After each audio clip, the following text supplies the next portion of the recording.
Breaking news కి స్వాగతం. తెలుగు రాష్ట్రాల్లో హాట్ టాపిక్స్. తిరుపతి వేదికగా సీఎం చంద్రబాబు నాయుడు పేదల ఇళ్లపై భారీ ప్రకటన చేశారు. రాష్ట్ర వ్యాప్తంగా 2.5 లక్షల గృహప్రవేశాలు జరుపుతుండగా ఇప్పటి వరకు 5.5 లక్షల ఇళ్లు పూర్తి చేశామని తెలిపారు. డిసెంబర్ నాటికి మరో 4.5 లక్షల ఇళ్లు అందిస్తామని స్పష్టం చేశారు. అమరావతిని దేశంలోనే నెంబర్ 1 రాజధానిగా తీర్చిదిద్దుతామని ధీమా వ్యక్తం చేశారు. అభివృద్ధి, సంక్షేమం రెండు సమానంగా అందిస్తామని సీఎం పేర్కొన్నారు.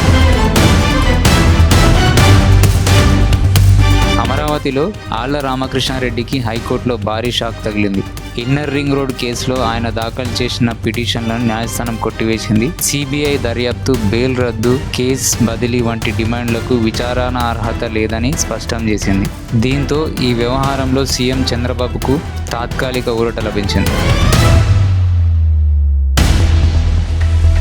కేటీఆర్ సీఎంపై తీవ్ర ఆరోపణలు చేశారు.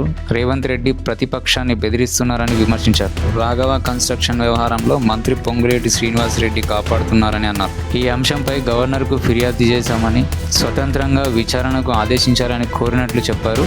మంత్రి పొంగులేటిని బర్తరఫ్ చేయాలని గవర్నర్ను కోరామన్నారు.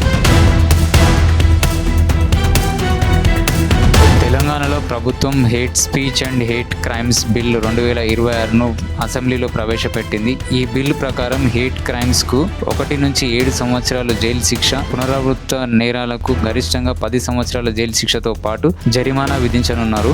ఈ నేరాలు నాన్ బెయిలబుల్గా ఉంటాయి.